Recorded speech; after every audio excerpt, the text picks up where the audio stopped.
Om Namo Narayanaya. We shall begin the session with the prayer. Om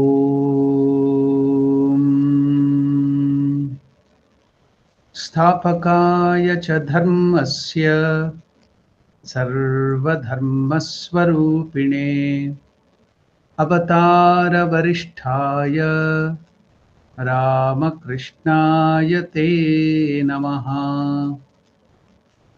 Namaskar to all of you. Welcome to the study of the life of great master, life of the disciples of the great master, the direct disciples. In that we were looking into the life of Swami Adbhutanandaji Maharaj. So let us continue from where we had left in the last session.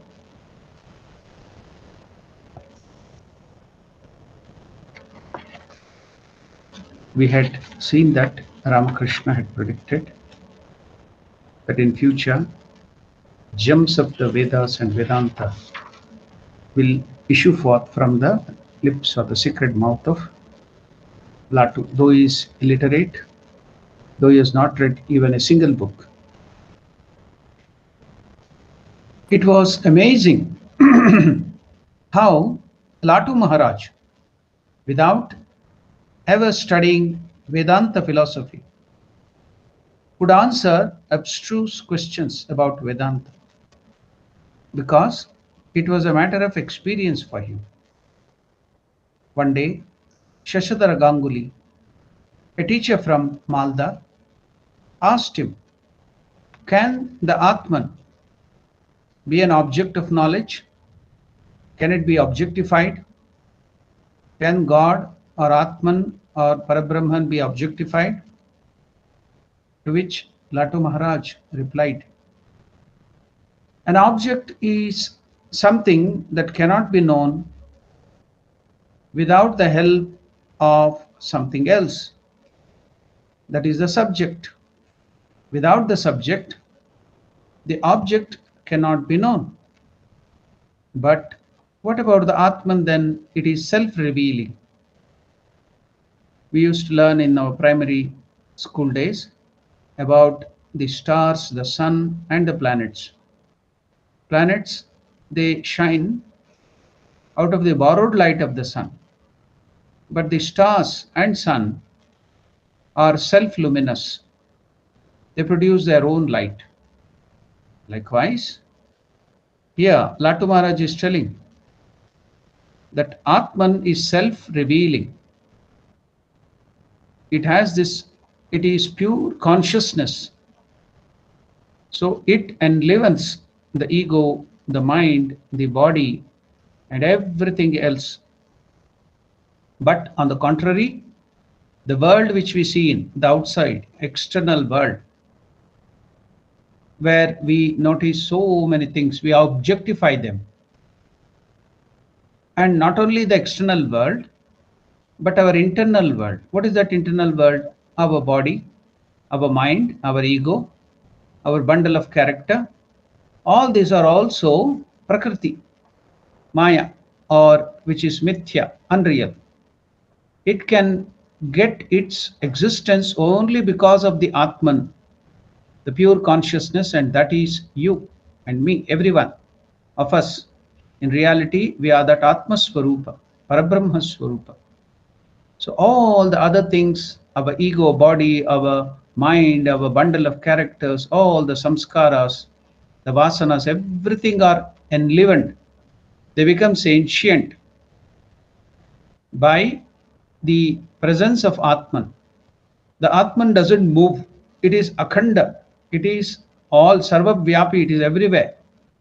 It cannot be cut into pieces. But when this body is degenerated, it will die. Then it looks as if the Atman is moving from one place to another place. But in reality, it is not moving. Only the body, our subtle body, they move. The Atman never moves. So all that body or the subtle body is dead when there is no Atman. It gets life, it becomes sentient only because of the Atman, and that is our true nature. That is our reality. We identify wrongly with the external things, with the mind, with our bundle of character, with our ego, with our body, and wrongly assume all the pains, the disturbances. See, many people will ask the question, why are we feeling the pain? Why are we tasting that? If the sugar is always sweet, the bitter gourd is always bitter. It is a universal phenomenon to everybody. How can that happen? So all that reality in the form of miseries, pain, your experiences are only for the body, your subtle body, in the form of the mind and all other causal body with all the desires within you. They belong to the body, mind and ego, not to the Atman. So Atman is not touched by any of these things.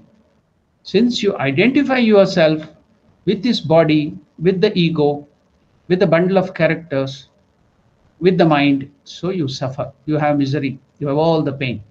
Then what is the mode? What is the means? What is the remedy? You have to start from now. This second, identify yourself with the Atman, with your true nature, with God, with Parabrahman. Then all these miseries will automatically stop. Yesterday in the Mandukya Upanishad class, the same thing was discussed. The whole thing of Mandukya Upanishad is what our Latu Maharaj is telling here. So the beginning, the first, second and the third verse, we are seeing that the same thing is being explained in Mandukya Upanishad. It's one of the toughest Upanishads. So identify yourself with that pure consciousness, then all your miseries will end. And I gave so many examples too. Now Latu Maharaj is explaining that abstruse, difficult thing of that Mandukya Upanishad. Now he has never studied any book. How could we know all that is given in the Mandukya Upanishad? And so nicely, with clarity, he is explaining that because it is an experience. He has identified himself with the Atman, with the Parabrahman. So Latu Maharaj is so nicely explaining to that question of the Vedanta. An object is something that cannot be known without the help of something else. That is the subject, that is the Atman. But the Atman is self-revealing. So you cannot say that the Atman is an object of knowledge. Shashadhar now further asked Swamiji, then why should we want to know the Atman? To which Latu Maharaj replied, so that means why should we realize God? Why should we know Atman? Because it is self-revealing, it's our own nature. Why should we know it? So Latu Maharaj is replying, because Atman is our real nature. That you are really you are. Wrongly you are identifying with the bundle of character which is unreal, mithya, with the prakriti, with the outside world. That's your reality. Instead of identifying yourself with the infinity, with infinite absolute joy, bliss, with infinite existence absolute, with infinite knowledge, with infinite consciousness absolute, you're wrongly identifying yourself with the finite, puny, misery. So you will get all sorts of pain and misery. That's why we are suffering. So give up that identity with this body-mind complex. Identify with your true nature. Because Atman is our real nature, that's why should we want to know the Atman. Now Shashadhar is asking further questions. Maharaj, if Atman is our real nature, if God is our real nature, if Parabrahman is our real nature, then why are we not aware of it? Wonderful question. All these questions are in our own mind, isn't it? We all of us have these questions. So if Atman is our true nature, then why are we not aware of it? Really a good practical question, to which Latu Maharaj is answering, listen, can anyone deviate from his real nature? We are aware of it. See, suppose we are not. Sometimes we have lost it. That means we will never have it. That's not our true nature. So whatever is our true nature will be always there. You have temporarily forgotten, that's all. Listen, can anyone deviate from his real nature? If he does, then it cannot be called real nature. It cannot be called his real nature, for it is changeable. Man's real nature, that is our Atman or the pure consciousness, is covered by a dense cloud of ignorance.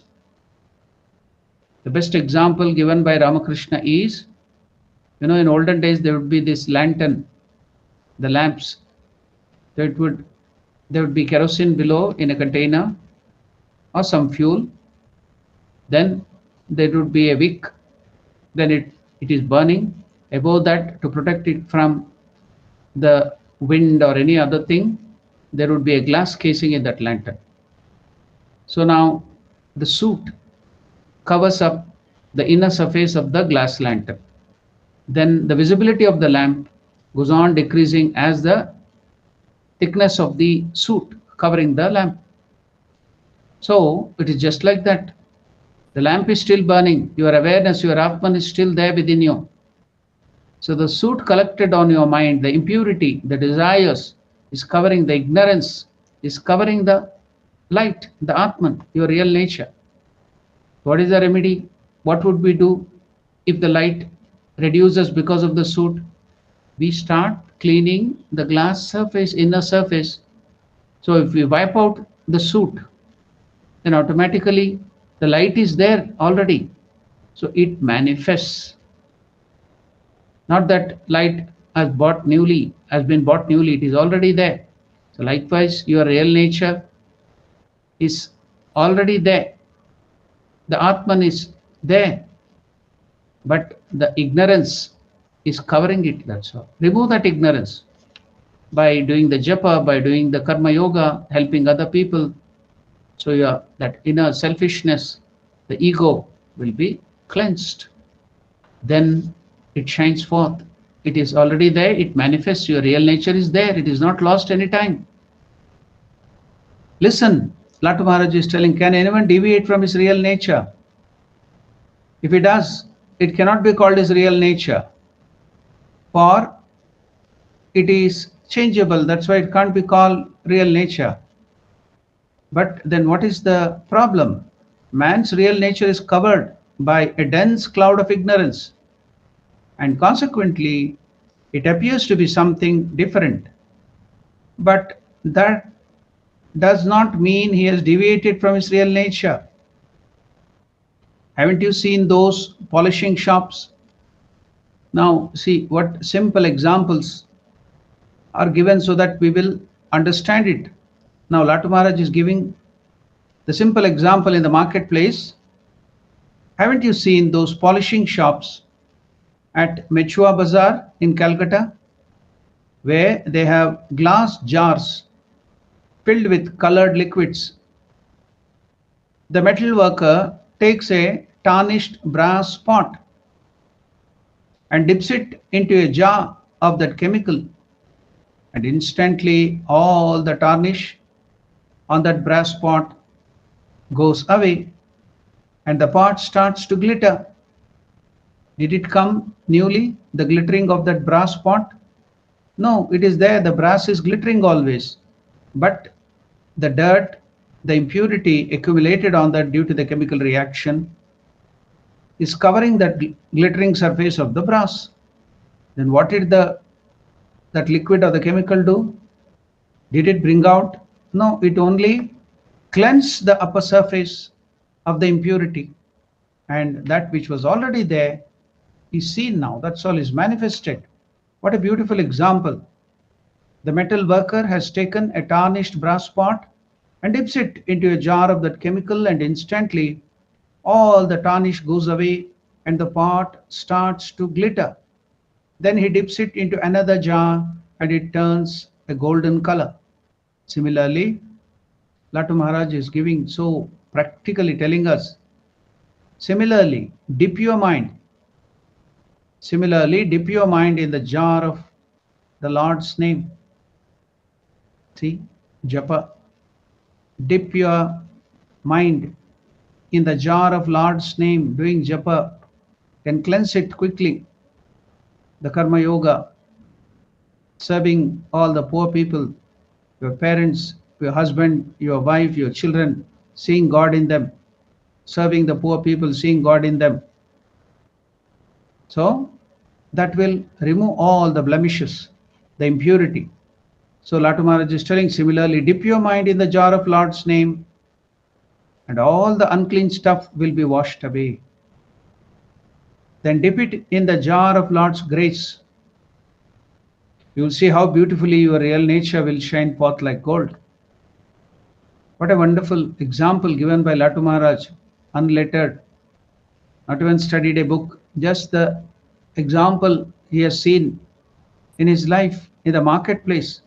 But so nicely he is converting that knowledge into a wonderful wisdom by which we can all learn. So now, while explaining about the Kathopanishad, the Mandukya Upanishad, very tough now and abstruse, I can give the example of Latu Maharaj there in the Mandukya Upanishad and then make it more easy if I connect that here. Latu Maharaj had made that so simple. So in June 1911, after a number of years of strenuous work in Madras, Ramakrishna Anandaji, another direct disciple of Ramakrishna, Shashibhushana Chakravarti, fell ill and returned to Calcutta. Latu Maharaj visited him almost every day. Soon after, Ramakrishnananda passed away in August. Latu Maharaj began to talk about going to Varanasi and living there for the remainder of his life. When he told this to Girish Chandra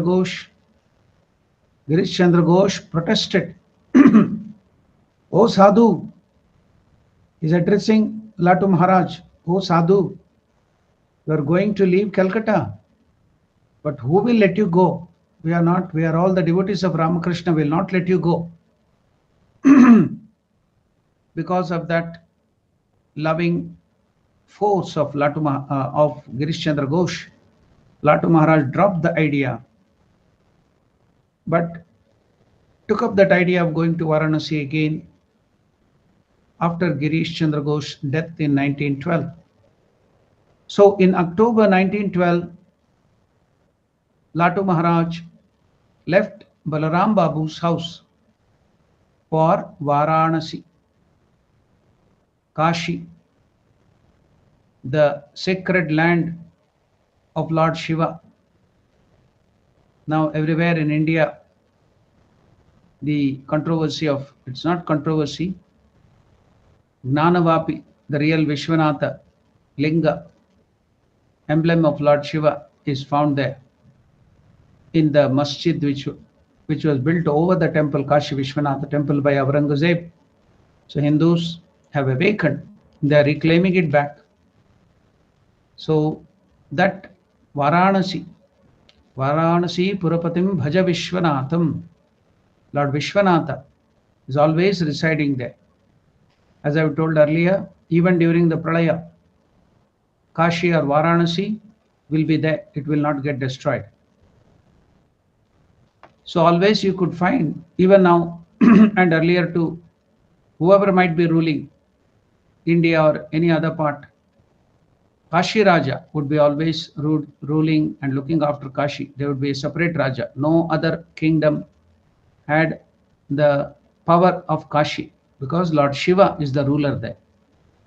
And you see Satya Harishchandra, he had to give up all his land, and now to repay the debt of Vishwamitra, what did Satya Harishchandra do?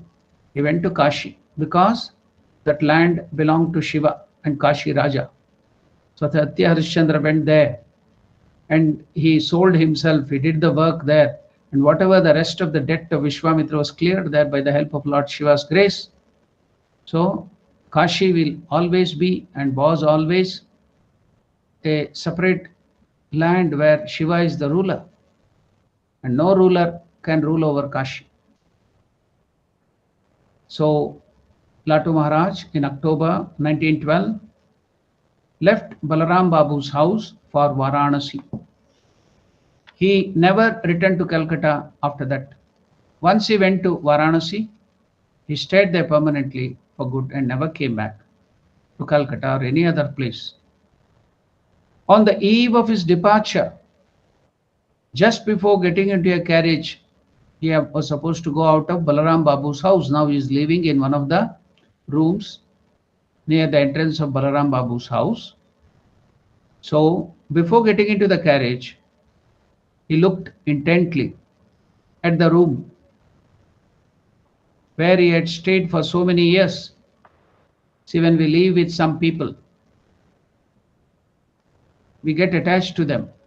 When we live in certain house or a place, we get attached to that place. So when we are supposed to leave permanently from that place or those people, you get some emotional feeling in the heart. There's something which is tearing, it's painful to leave those people. It is attachment.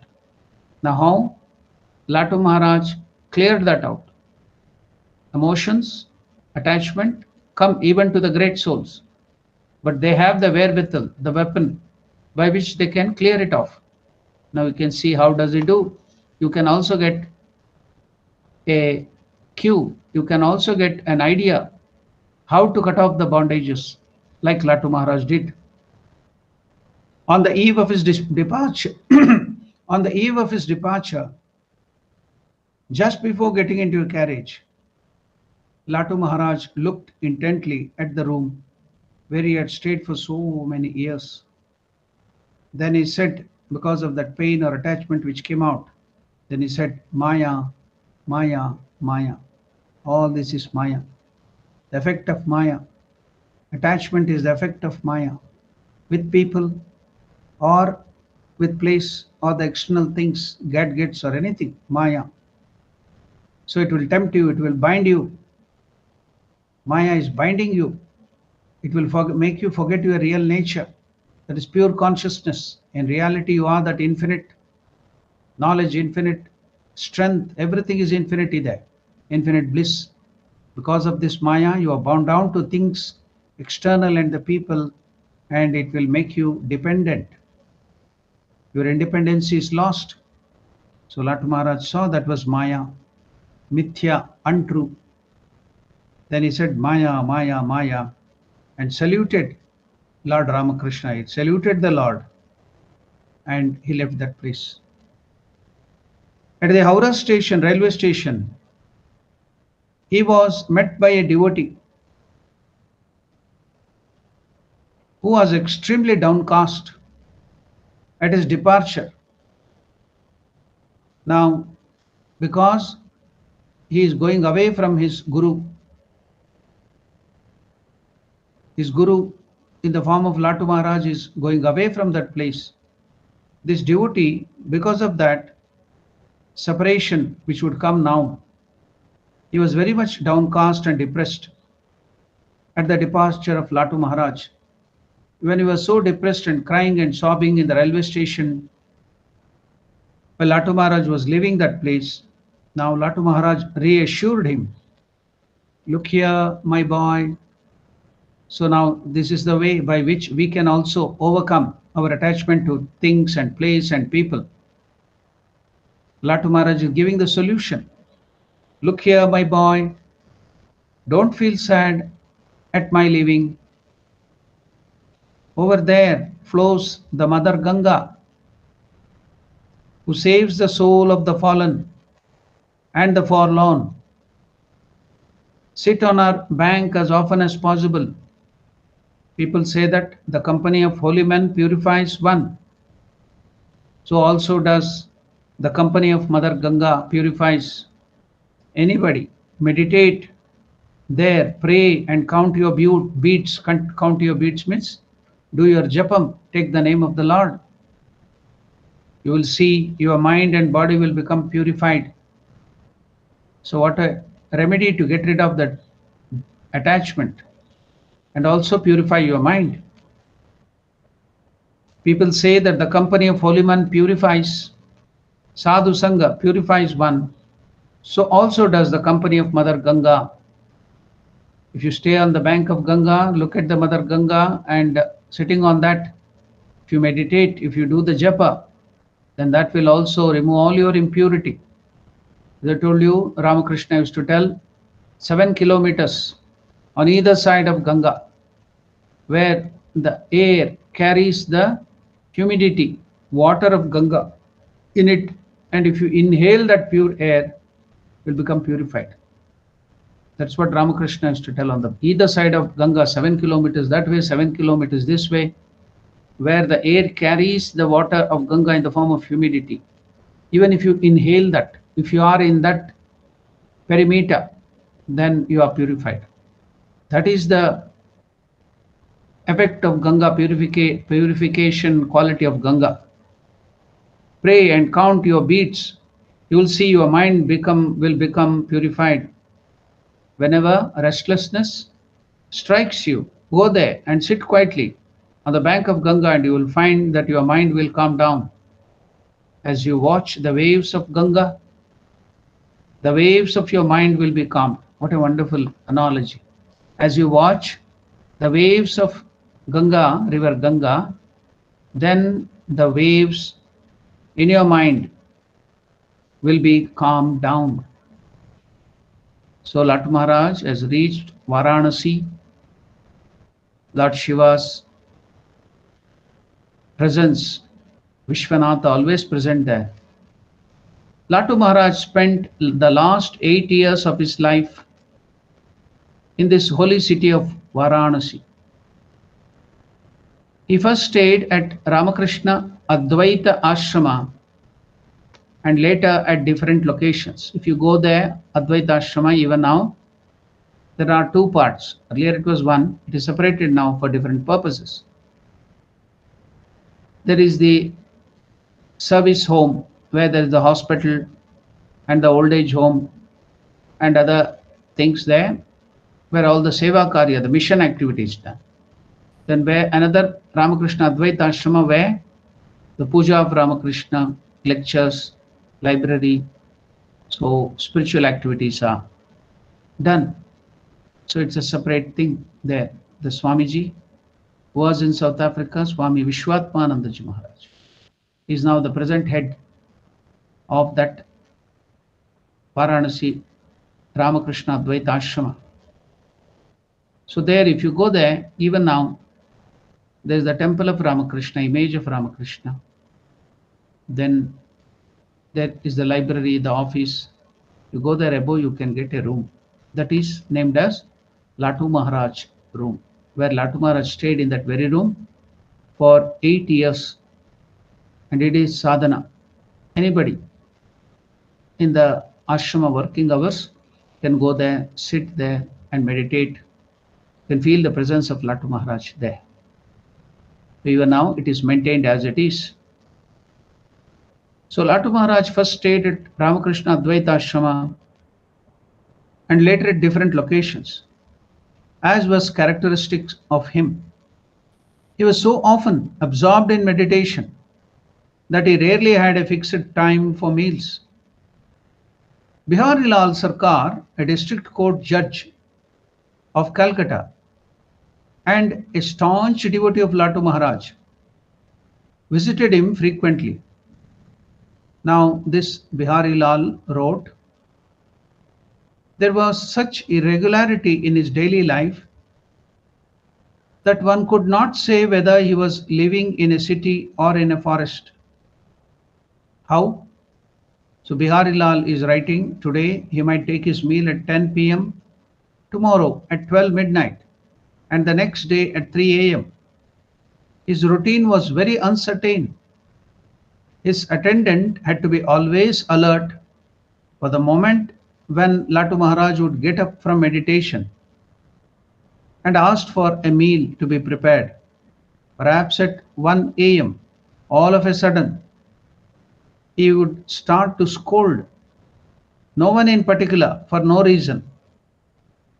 Others might wonder, but those who lived with him knew that Latu Maharaj was struggling to bring his pure mind from that high spiritual plane to this external world with all these things like talking to somebody, scolding, or asking for food. He was struggling to bring down that pure mind from that higher spiritual plane to the ordinary level. A devotee who saw Latu Maharaj undergoing such spiritual practices at Varanasi, so much of rigorous spiritual practices, once said to him, Maharaj, you have seen Sri Ramakrishna and you served him for a long time. You have done his personal service where nobody else could do such personal service. Ramakrishna himself brought him from Ramachandra Datta's house and made him serve himself. He could serve Holy Mother. He could serve the Divine Mother Kali in Dakshineshwar. He did so much sadhana under the guidance, direct guidance of Ramakrishna.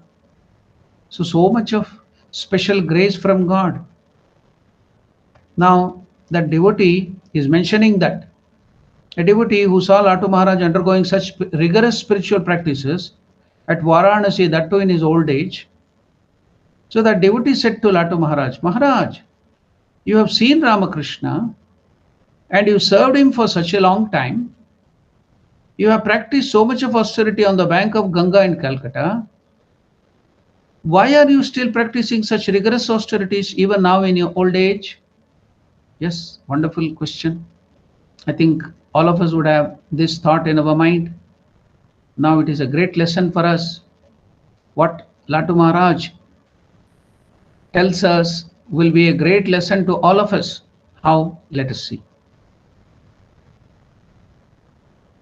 Latu Maharaj replied, you know, merely seeing the Master, merely seeing Ramakrishna and serving him are not enough for the attainment of the highest.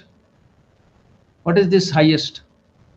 You may get a vision of God and goddesses. There it doesn't end.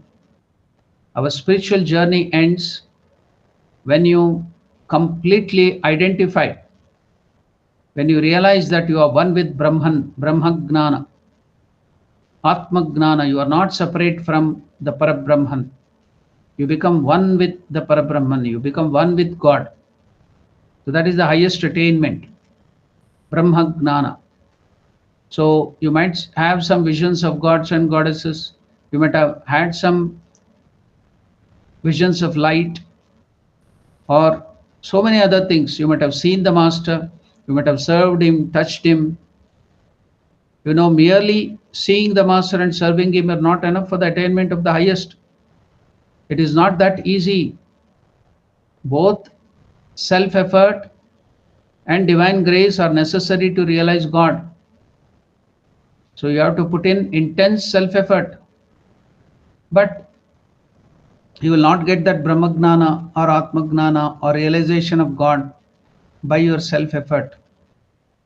It's only pure grace of God that you can get it. It is also there in the Upanishads. But only with the grace of Atman, that which the Atman chooses, will get the realization. So Latu Maharaj is telling, it is not that easy. Both self-effort, you have to put in the intense self-effort, and divine grace are necessary to realize God. Without self-effort, how can one attain grace? So without self-effort, you cannot attain grace. So they are directly proportional. Self-effort is directly proportional to get grace. And what is the constant K? The constant K is your Shraddha, faith. So both self-effort and divine grace are necessary to realize God. Without self-effort, how can one attain grace? You will have to work hard for even a little grace of God. You have to work hard, even for a little grace of God. Is it easy to hold on to the Lord's grace? Is it so easy? Has grace a limited dimension that achieving it will make an aspirant quiet forever? Grace of God is infinite. Who knows in how many ways He will show His grace? It's a wonderful gamut, a wonderful understanding of the grace and self-effort has been given by Latu Maharaj here. So simple. Such a complex thing is made so simple. Has grace a limited dimension that achieving it will make an aspirant quiet forever? You know, merely seeing, having some visions and doing some seva is not enough for the attainment of the highest. It is not that easy. Both self-effort, you have to be putting in self-effort intensely. Then God's grace, the divine grace will come. Both self-effort and divine grace are necessary to realize God. Without self-effort, how can one attain grace? You will have to work hard for even a little grace. Is it easy to hold on to Lord's grace? Has grace a limited dimension that achieving it will make an aspirant quiet forever? Grace is infinite. Who knows in how many ways the Lord will show His grace? Really, this is so soothing. You can get the right perspective. That sadhana, doing your japa, meditation, all your karma yoga, your puja is a constant process. I will do something now for some time and quit. No, it doesn't happen. So Latu Maharaj is showing the way how intense self-effort has to be put to get the grace. In Varanasi, Latu Maharaj continued to teach whoever came to him. He distributed his hard-earned spiritual treasures without reservation. That is the speciality of sadhus. Unconditional, not for anything. They don't expect anything in return. Whether you give any fruit or vegetable or any service, whether even you don't give even a small thanks, the sadhus are not bothered. They distribute whatever wealth they have gained without any reservation, whether is a man or a woman, whether is poor or rich, whether is learned or illiterate, whether he belongs to any race or creed or caste, whether he's from the lower caste or the higher caste, whether he's a criminal, whether he's a bad guy or a good guy, no, nothing. They will give whatever they have got in the form of the knowledge to everybody, share it with everybody without any reservation. Now, Latu Maharaj, he distributed his hard earned spiritual treasures without reservation. A householder devotee of Master once conveyed his love to Latu Maharaj in a letter, to which Latu Maharaj remarked, "Is it so easy to convey love to a person? A lot of spiritual discipline is needed to be able to really transmit love." Now, can you imagine Latu Maharaj, a literate, uneducated person, is telling that he could transmit love, he could transmit the grace even without physically meeting him. So that was the power he had earned through sadhana. All of us can do that. Only thing, we have to do more japa, we have to do more sadhana and meditation. You too can become like that. So Latu Maharaj is telling, when that person conveyed his love to Latu Maharaj in a letter, Latu Maharaj remarked, "Is it so easy to convey love to a person? A lot of spiritual discipline is needed to be able to really transmit love." What do ordinary people know about love? Only God can truly love, and only illumined souls are really able to transmit love. Only illumined souls can transmit love. And another occasion, he said, all you people, your love springs from worldly attachment. Now, recently, when I had gone to the house satsang in one of our devotees' house, that is, we are collecting fund for the temple by doing house satsangs. We are going to devotees for the temple, devotees' house. So one mother, who is our managing committee member, Ahalyama, they had given the topic that how to be happy, joyful always, in spite of all the problems, tribulations, and troubles through spiritual perspective. So while talking about that subject, I had to explain to them what are the problems in this world, what are the diseases in the sense, all basic problems of all this world. So then I had to explain about what is the difference between attachment. The problem for all the sorrows in our life is attachment, raga. So all the whole world, the problems can be divided into three: raga, so attachment; dependency, psychological and emotional dependency upon people and things, the external world, is raga. Then that leads to shoka, because you are dependent upon so many people, you are dependent upon so many things. When that is taken away from you and you have to depart, because of that attachment, it tears your heart, and that's why you get shoka, sorrow. All the sorrow is because of that. And because of these two, shoka and raga, it creates a confusion in you, delusion in you, and more bondage and disturbance in you. That leads to moha, confused state of mind, delusion, that is moha. So these are the three diseases, all the problems in that world, 10,000, 20,000, 60,000 years back from the time of creation up till now and in future, are the same thing, nothing special. It may take different forms, that's all, external coverings, but the problems are the same. Attachment, which leads to sorrow, so raga, which leads to shoka, and then these two will lead to moha. And because of this moha, delusion, wrong understanding, then you will get into wrong mode of unrighteousness. Instead of following, you confuse, you do not know what is righteousness, what is unrighteousness, what is real, what is unreal, what is God and what is worldly thing, and you will do more, get into more bondages, you will get more raga, more shoka, and you will suffer. So these are the three diseases. Then we may get confused to what is love.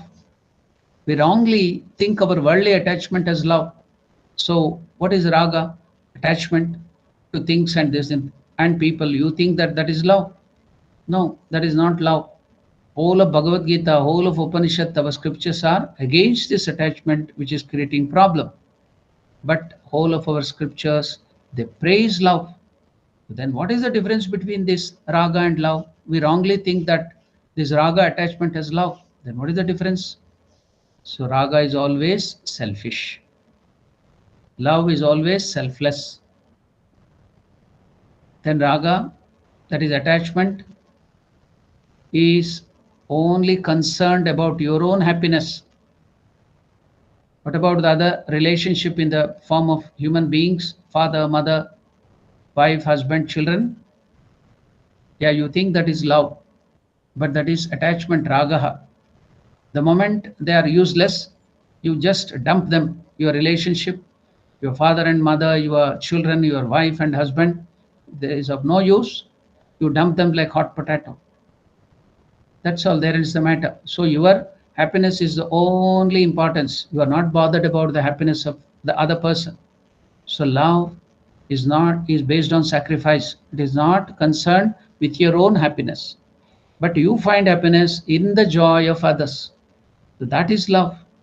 Raga is only your own happiness. So what a great difference you see. Ocean of difference between attachment and love. Then, as I told you, it is based on sacrifice. Then love, what is the other important thing? The difference which makes attachment and love. Now you will be always giving. Here in attachment, in raga or attachment, it is always taking. I want, I want. But in love, it is always giving. Unconditional giving. And you can see that here. So you have come to know what is the difference between attachment, raga and love. Why do we suffer even in spite of giving love? No, that is not love. It was attachment. That's why we suffer. Shuka, we get shoka. Dependency, it will go on increasing your dependency. So you have security, you have peace, you have happiness in abundance, in infinity within you, in the form of Atman, in the form of Parabrahman or God, pure consciousness. But we wrongly think that we are weak, we are miserable, and we depend upon things and we depend upon people. And that is raga, attachment. But here, love is always selfless, unconditional, giving and giving is based on sacrifice. Now you see, the same thing is explained here by, you can see the difference between love and attachment. Wrongly we think attachment as love, raga as love. So now you'll see Latu Maharaj is explaining. Is it easy to convey love to a person? A lot of spiritual disciplines is needed to be able to really transmit love. What do ordinary people know about love? They wrongly think attachment, raga as love. But what do the ordinary people know about love? Latu Maharaj is asking the question. Is it easy to convey love to a person? A lot of spiritual discipline is needed to be able to really transmit love. What do ordinary people know about love? Only God can truly love, and only illumined souls who have realized God, only God and only illumined souls are really able to transmit love. So now I have explained about the difference between attachment, raga and love. Wrongly we think this raga or attachment as love.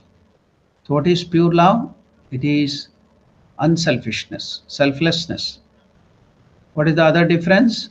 The great difference is it is based on sacrifice. It will be always finding joy in the joy of others, not my own selfish joy. Then it is giving, giving and giving and giving, not taking. Nothing to take, it is only giving, always giving joy to distributing goodness to others, service to others, nothing in taking. So that's why you see Latu Maharaj was going on distributing his hard-earned spiritual treasure without reservation. A householder devotee of Sri Ramakrishna once conveyed his love to Latu Maharaj in a letter. Latu Maharaj remarked, "Is it so easy to convey love to a person? A lot of spiritual discipline is needed to be able to really transmit love. What do ordinary people know about love? Only God can truly love, and only illumined souls are really able to transmit love." On another occasion, Latu Maharaj said, "Your love, that is about the worldly people." See, that's why there are so many divorces, so many fightings in the family, so many quarrels. Why? They claim that they love each other, the husband and the wife, the children and the father and the children. So many relationships in the worldly life, they claim they are loving each other. Why do they fight? Why do they quarrel? Why do they divorce? Why do they dump the father and mother in the old age homes? Why do the father and mother throw away the children from the house? Why do they quarrel? Why do they hurt? Because it's not love. It's only attachment, raga. So you are so selfish. When you don't get anything from them, then you dump them. So Latu Maharaj is telling the difference. You people, worldly people, your love springs from worldly attachment. It is not love. It is attachment. Now he gives a wonderful example. What is that example? Dogs play together and also fight for food among themselves. Dogs play together and also fight for food among themselves. When it comes to food, they will start quarreling. Even it will sometimes bite the owner also who is giving the food, thinking that it will take away. He will take away from him. So dogs play together and also fight for food amongst themselves. Your worldly love, your love or attachment is like that. You people embrace each other and exchange sweet words. So we see here, we are in India, we don't have that. It has come from the Western, they say. They hug each other, they embrace each other, they shake hands. But within, it is all hatred. Externally, they'll be showing smiling faces and embrace each other. Internally, it is all hatred and anger. They will be spewing poison. What is the use of such thing? True love is something else. So that is real thing which we have to give, that can come from sadhana. So dogs play together and also fight for food amongst themselves. Your love, worldly love of the worldly people is like that. You people embrace each other and exchange sweet words. Glad to meet you. Are you happy? How are you? All that thing, they exchange words, sweet words, but they don't mean it at all. Just it is word like parrot repeating Rama, Krishna, Govinda and other things. You people embrace each other and exchange sweet words, but the moment someone encroaches upon your self-interest, gone. All your sweetness is gone. You become angry and you are ready to hit him. You are ready to hit the wife, the husband or the wife, to ready to quarrel. So moment your self-interest is encroached, then they're ready to fight or hit each other and harm each other. So what so nicely Latu Maharaj, even though he was not in the worldly life, he knows every bit of it. Your love springs from worldly attachment. Dogs play together and also fight for food amongst themselves. Your worldly love is like that. You people embrace each other and exchange sweet words, but the moment someone encroaches upon your self-interest, you become angry and you are ready to hit that person or even kill. Don't express that kind of love. What is the use? Externally, that is the Western style. Externally, you have to be showing off as if you are great, but internally, nothing, all empty. So here, Latu Maharaj is telling, don't express that kind of love. One day, some devotee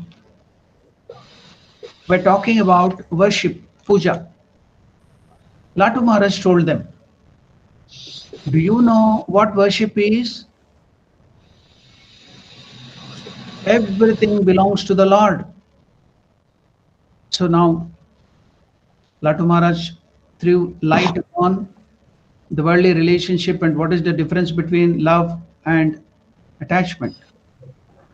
Now, Latu Maharaj is throwing light upon what is worship, what is puja, what is the basics of puja, how to worship. One day, some devotees were talking about worship, puja. Latu Maharaj told them, do you know what worship is? Everything belongs to God. I think the mic of Shivanand Vijapur is on. Please, can you put off the mic? Shivanand Vijapur, your microphone is on. It is disturbing the class. Will you please put off the mic? Thank you.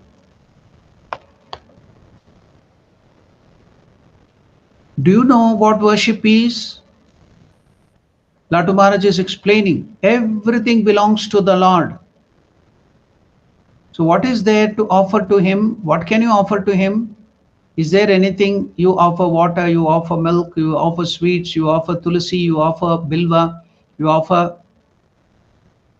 So many things to God: food, cloth, avarana, your service. Is there anything that belongs to you? Everything is in this world belongs to God. Then what can you offer it to Him? Everything belongs to Lord. So what is there to offer to Him?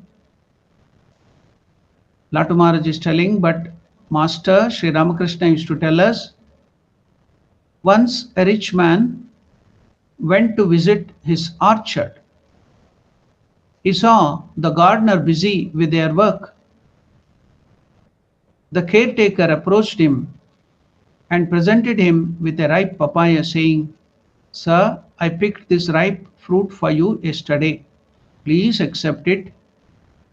Now the owner of that orchard or that garden knows that the garden, the trees, the fruit, all everything belongs to him. But will he not appreciate the love and thoughtfulness of that caretaker? So worship is like this. Wow. See, we have done puja for so many years. But what is our attitude? We think that we are giving our hard-earned money.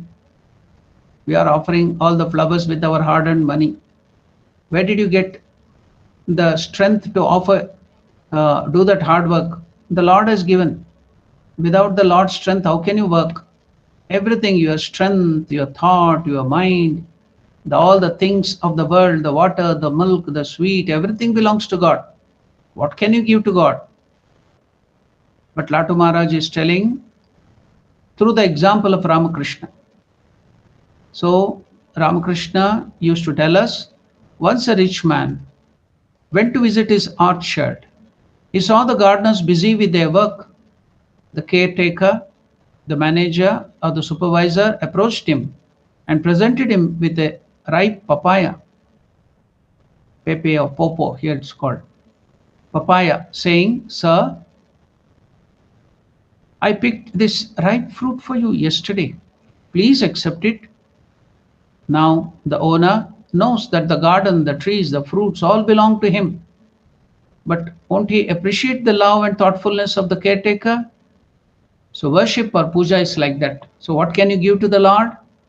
Through the offering of the food, through the offering of the flowers, bilva, tulasi, or whatever you do, you are pouring in love. You are giving love to God.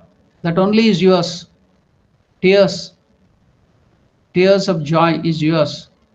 Love, love in the form of service is yours. So that only can be given to the Lord. The Lord will appreciate that. Everything belongs to Him, but your love which you have, that is your property. The real love, unselfish love to God, selfless love to God, if you give that, the Lord will appreciate. So Ramakrishna is telling, but won't He appreciate the love and thoughtfulness of that caretaker? It's like that. So worship is like that. Latu Maharaj is so nicely explaining it in the context. What is real worship? All we are doing so much of worship, homa, havana, puja, everything to the Lord. We have to keep this, we have to write it down and keep this in our mind. Another devotee asked a common question. What is that common question which was asked by the devotee to Latu Maharaj? How can we love God, or how can we surrender to Him without seeing Him? Yeah. Many people ask this question to us. How can you love God? Because we see some people, we know they are our father and mother, or the husband or the wife or the children, or your neighbor or your guest. So you see them, then you can express your service in the form of the love, in the form of your service to them. But now the question is, Latu Maharaj is being questioned by the devotee. Maharaj, how can we love God or surrender to Him without seeing Him? We can't see God. God is not concretely present here. Is abstract.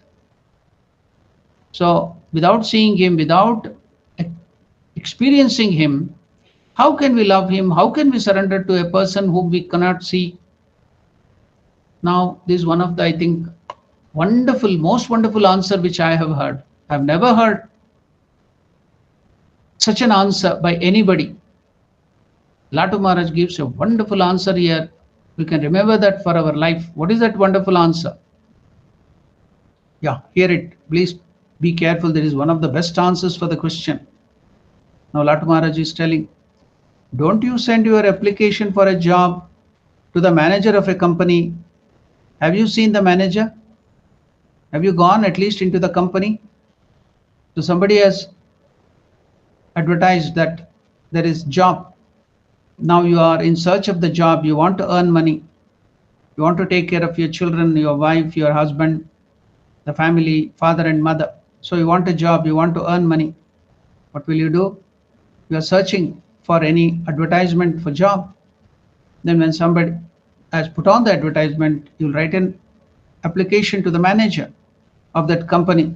You have not seen that manager at all, not even once. You do not know how the manager is, but such wonderful letter will you write. Oh, respected sir, you are so wonderful, you are so beautiful, you have given this job to us, you are going to give this job to us. If you give the job to me, I'm going to serve you in this way. I'll bring a good reputation to the company. My curriculum vitae or my biodata is like that. I have so many talent. I will put into use all these things to the company. Whether you do that or not is a different thing. After you get the job, you may be lazy and you may be quarreling with the manager. That is a different thing. But before that, you are not seeing the manager because you want the work, you want to earn the money. So you will write such a beautiful letter to the manager with so much of adjectives and so much of this thing, service which you are going to give. Don't you send application for a job to the manager of a company without ever having seen him? In your interview with the manager depends upon sending your application to him. You write such wonderful application thus, sir, please appoint me for the job. I shall be extremely happy to serve you. I promise my unswerving obedience to you, and so on. And you write all this without having seen the manager, don't you? You do not know the company, you have not seen the manager or the owner of the company, but you will write wonderful letter, don't you? Similarly, you can send an application to the Lord. However, this application is not to be written on papers, but on the pages of one's mind. O Lord, may I never forget your name. I take refuge in you. Please assign me to your services and destroy my ego and doubts.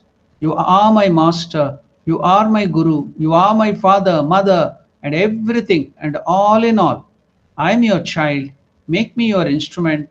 Do not delude me with your bewitching Maya. O my sweet Lord, I have not seen you. I have only heard about your name. Please make me your own. You will have to pray like this daily. Only then He will choose to bestow His grace on you. Have you ever heard about this?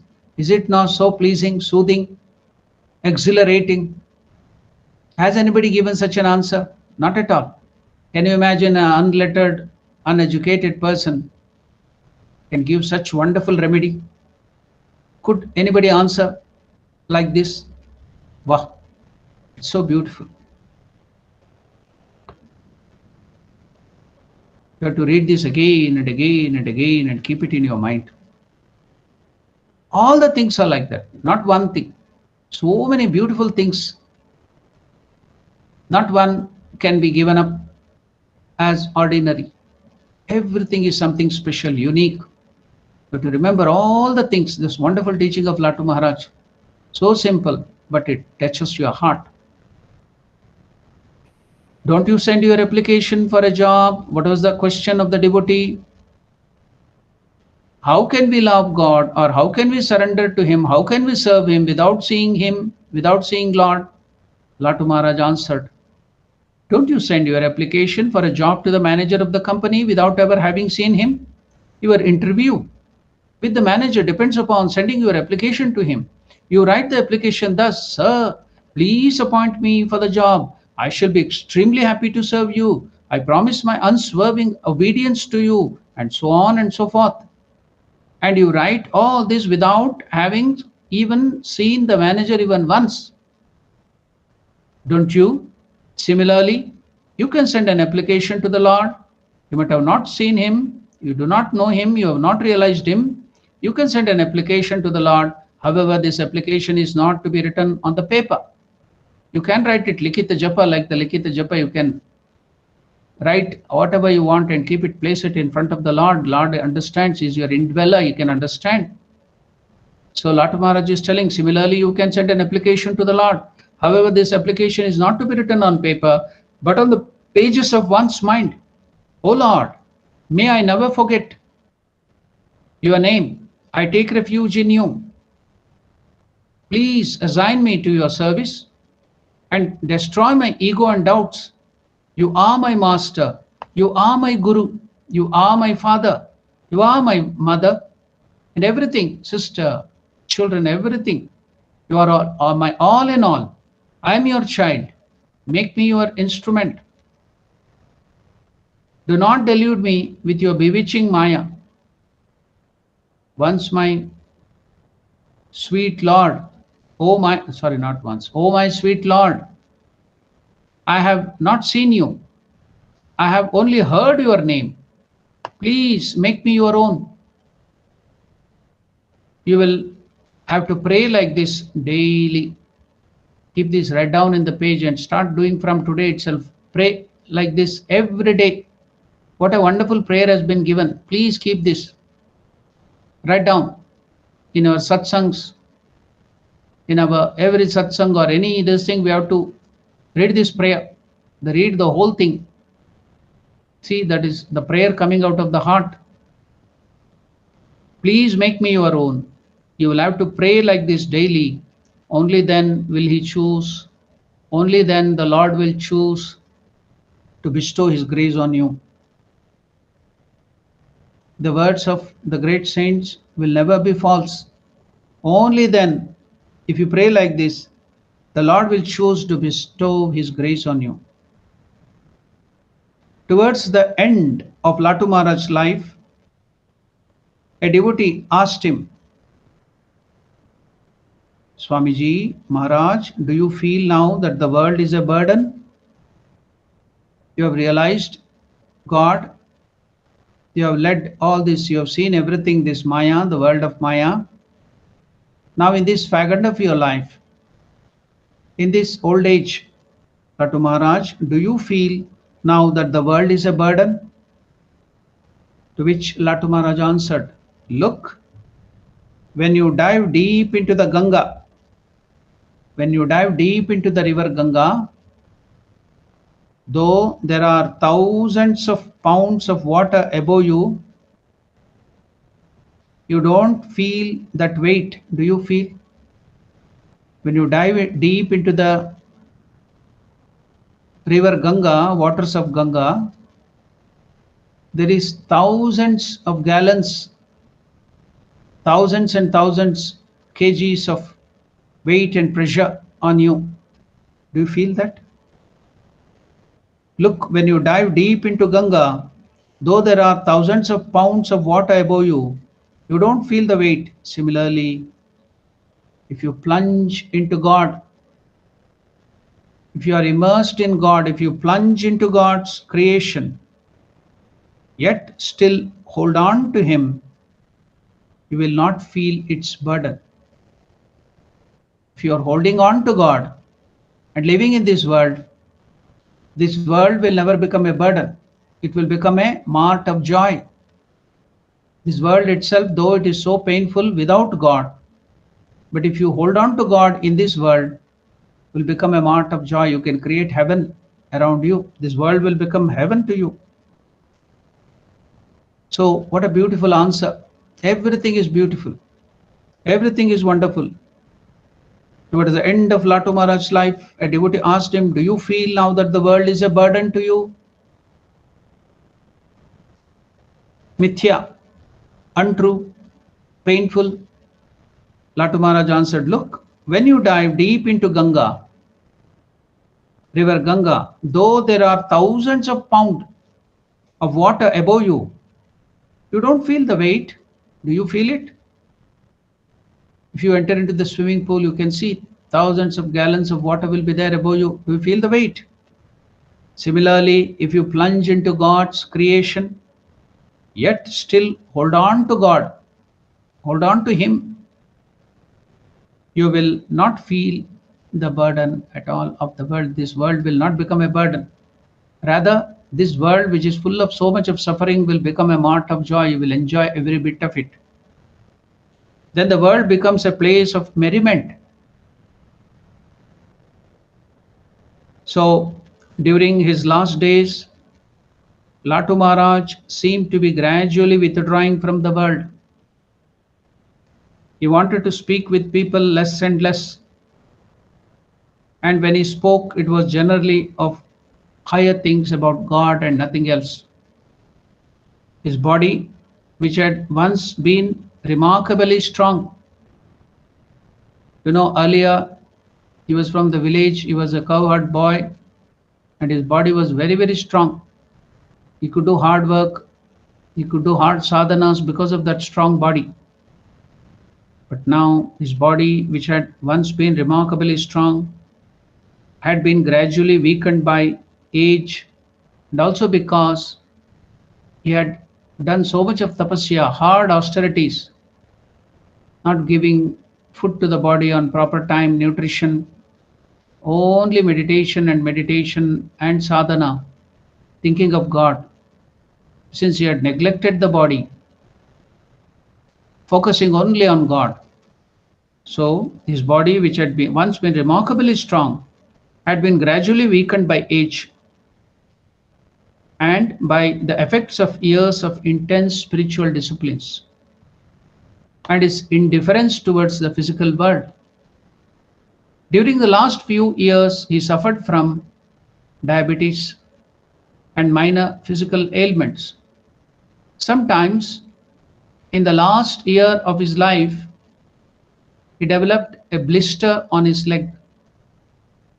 He did not take care of it properly, and eventually gangrene set in. A devotee brought a doctor from Calcutta who operated on the wound and temporarily arrested the infection. The devotee stayed and nursed Latu Maharaj for a few weeks following the operation. One day, Latu Maharaj could notice an element of pride in that devotee, that I brought the doctor from Calcutta, I served and brought Latu Maharaj to normalcy, I did it. So that pride, Latu Maharaj could read his mind, could understand that he had developed that pride. One day, Latu Maharaj, noticing an element of pride in that devotee, Latu Maharaj said to him, although you are serving me, do not boast of it to others. Remember that one should serve God. Remember Latu Maharaj's words of that remember is for all of us. Remember that one should serve God, one should serve the Guru, one should serve the sick, the poor with great love and humility, seeing God in them. So you should be grateful that you are being given an opportunity to serve them. Not that they should be grateful to you. If they had not given the opportunity, then how can you express that great quality of yours of service? Although you are serving me, do not boast of it to the others. Remember that one should serve God. One should serve the Guru and the sick and the poor with great love and humility. During this time, that is when he had developed this diabetes and gangrene and he was in that last days, Swami Turiyananda, another direct disciple of Ramakrishna, was staying at Ramakrishna Mission House of Service at Varanasi, would often come to visit Latu Maharaj and would sit by him silently for an hour or so. He would come to Latu Maharaj's room, sit there silently, no talking. Latu Maharaj would not talk. One day, a devotee asked Swami Turiyanandaji, Maharaj, why do you sit there silently in the room of Latu Maharaj? Latu Maharaj does not talk to you at all. You come there, he too is silent, you also sit there silently. So why do you come and sit there silently? To which Swami Turiyanandaji replied, Latu Maharaj is almost always in deep meditation. How can he talk with me? So I sit in silence for some time and then leave, having enjoyed his holy company, Sat Sangha. So I come here to enjoy his holy company, that's all. How can he talk? He's always in deep meditation. I come and sit and enjoy his holy company. Sharadananda, another direct disciple, we all know him. We all studied his life and also the great work, the great master. We studied that too. So that Swami Sharadananda also came from Calcutta to visit Latu Maharaj. And what did he do? He took the dust of Latu Maharaj's feet. He prostrated to Latu Maharaj, took the dust of his feet and asked him, Hello, Sadhu, how are you? Latu Maharaj replied, Bhai, it is troublesome to have a body. Later, another monk asked Swami Sharadanandaji, Maharaj, why did you make salutation to Latu Maharaj? Why did you prostrate to Latu Maharaj? To which Swami Sharadanandaji Maharaj replied, Latu Maharaj came to Sri Ramakrishna Master before any one of us. He was the first direct disciple to come to Latu Maharaj before anybody of us. Latu Maharaj came to Master before any of us. He is the most senior among the monastic disciples of Ramakrishna. Why shouldn't I salute him? You know, Lord Krishna, when he used to go to meet Pandavas or anybody for that sake, he would embrace Arjuna because he was equal. Both of them were equal in age. Bhima was elder and Yudhishthira or Dharmaraya was elder. So Lord Krishna himself would touch the feet of Bhima and Arjuna. Why? Because they were seniors. He has to set an example to all of us to respect the seniors. And Lord Krishna himself used to do any senior to him, he should touch their feet and respect him. Even now in India, many parts of India, that tradition is there. In our ashrama too, anybody, if you are even senior by 1 year to anybody, the sadhus will go and touch their feet and do the pranam. That's how we respect the Lord who is within everybody. So this is our Indian tradition, Hindu tradition. We have to keep it up. So Lord Krishna himself had showed it. To touch the feet of Yudhishthira, though he was the Lord, he was the avatara. Bhima and Yudhishthira were ordinary people compared to him. And he would touch the feet of Bhima, he would touch the feet of Yudhishthira because they were seniors. And Arjuna and Krishna were friends or equal. They used to embrace each other. Then what about Nakula Sahadeva? Nakula Sahadeva were juniors. They used to come and touch the feet of Lord Krishna. So that is our custom, that is our Hinduism. So here Sharadanandaji Maharaj is replying, Maharaj, why do you make salutation to Latu Maharaj? Sharadanandaji Maharaj told, Latu Maharaj came to Master Sri Ramakrishna before any one of us. He is the most senior amongst the monastic disciples. Why shouldn't I salute him? So Latu Maharaj gradually cut the bonds of human relationship. Many a time the devotees heard him saying, I have given up such and such a person's maya. So one by one, he was severing. He was cutting all the bondages. So devotees could hear him saying, I have given up such and such a person's maya. So they did not understand what he meant. On being asked, Latu Maharaj replied, shall I have to carry the burden of devotees always? So whoever the devotees, the disciples of Latu Maharaj, were being taken care of. He was doing japa, he was doing spiritual practices for their welfare. He had taken up the burden of all the people who used to come. So now he's cutting off the bondages one by one. When he was telling, I have given up such and such a person's maya, some of the devotees asked him, what is that, Swamiji? So to which Latu Maharaj replied, shall I have to carry the burdens of the devotees always? When I withdraw my mind from the world, I do not think of them. Thus we see that although he did not formally accept disciples, he would share deeply in the joy and suffering of others. So since now we have completed our time, it's about 9 minutes or so left. So we shall stop our discussion. It's only, I think,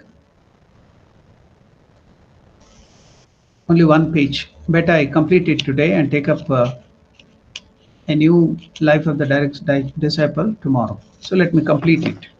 Only 2 paragraphs are there. Latu Maharaj said one day, there are 3 possible relationships one can have with God. Latu Maharaj one day said, there are 3 possible relationships one can have with God. What are they? What are the 3 kinds of relationship? My God, I am God, and the third one is I am God's. The apostrophe S. That means I belong to God. What are the 3 relationships which Latu Maharaj used to tell? My God, I am God, and I am God's. It is just like Dvaita. I am God is Advaita. I am God's, a part of God, or I am God's is Vishishtadvaita. The last one is the best. To tell I am God's, the last one is the best, because it does not tempt pride. Another day he spoke of Mahavira Hanuman. What did he speak of Hanuman? The great devotee of Lord Rama. In order to test Mahavira's devotion, that is Hanuman's devotion, Rama once asked him, how do you think of me? To which Hanuman, Anjaneya or Mahavira replied, Lord, while I identify myself with this body, I am thy servant. When I consider myself as an individual soul, I am a part of thee. And when I look upon myself as the Atman, I am one with thee. This is my firm conviction. That is, taking up this example, Ramakrishna is to explain about Dvaita, Vishishtadvaita and Advaita. Eventually, gangrene developed in the blister again. The doctors operated several times on successive days, but this time unsuccessfully, and the disease took its course.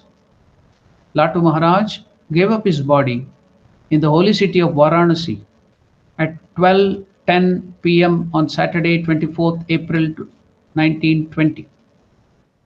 On 12th May 1920, Swami Turiyananda, the direct disciple, another direct disciple, wrote to Miss Josephine MacLeod, a disciple of Swami Vivekananda, a lady disciple of Swami Vivekananda who served India, because when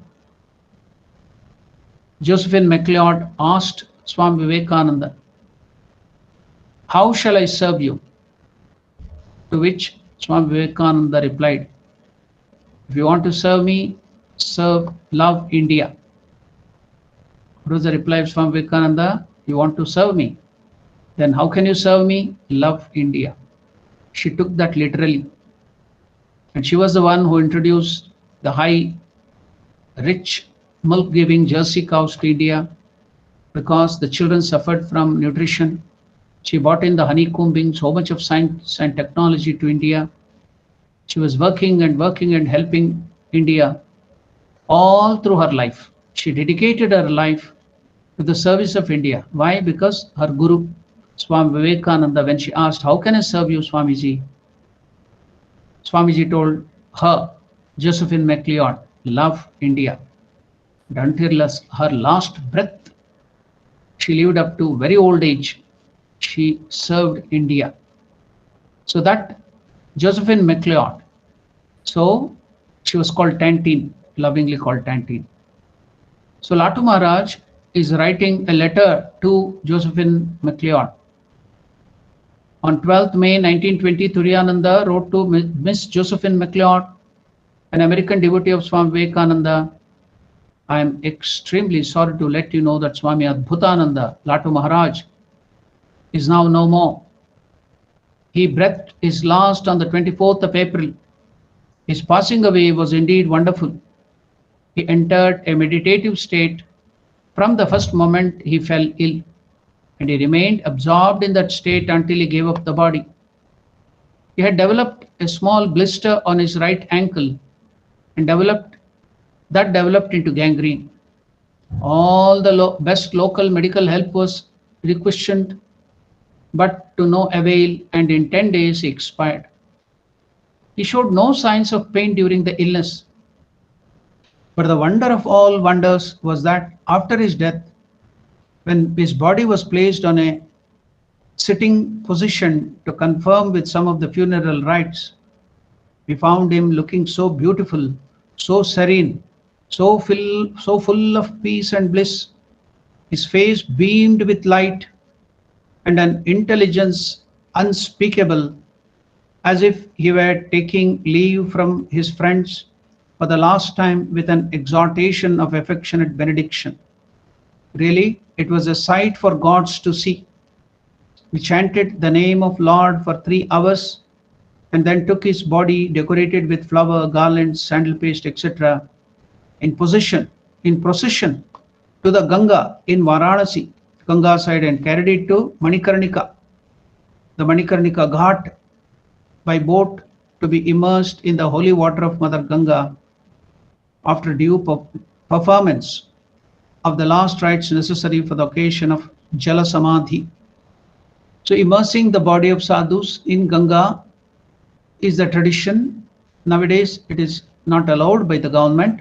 Earlier that was there, that was called Jala Samadhi. So they will immerse the body in Ganga.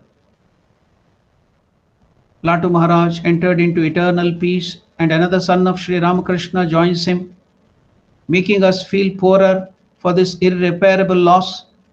Indeed, we have lost a spiritual giant in the person of Latu Maharaj, whose illiteracy and unsophisticated life helped him most to become what he was, a genuine and ardent devotee of Sri Ramakrishna. At the threshold of Latu Maharaj's spiritual life, the master has said to him, pointing to himself,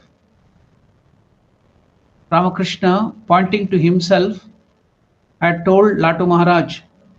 What did Ramakrishna tell to Latu Maharaj? Showing himself, his body. He told, here God alone exists. Do not forget this. That was the instruction of Ramakrishna to Latu Maharaj. He told Latu Maharaj, pointing to himself, that is his own body. Ramakrishna told, here God alone exists. Do not forget this. Do not forget me. Do not forget this body. That is Ramakrishna, the form, the avatara. Here God alone exists. Do not forget this. How can I forget someone who loves me so much? Answered Latu. So he did not forget Ramakrishna throughout his life. His mind was filled with the thoughts of Sri Ramakrishna, and he would sometimes reveal to others the substance of these thoughts. Latu Maharaj completely fulfilled the name Adbhutananda, one who enjoys the wonderful bliss of Brahman, the wonderful Adbhuta, one who enjoys Ananda, one who enjoys the wonderful bliss of Brahman. That is the meaning of Swami Brahmananda. Michelet wrote in the Bible of humanity, man must rest and get his breath, refresh himself at the great living wells which keeps the freshness of the eternal. Swami Adbhutananda was one such fountainhead of spirituality. So, another 2 or 3 minutes left. If you have any questions, if you have any doubts about what we have discussed, you can ask. Any questions? Any doubts?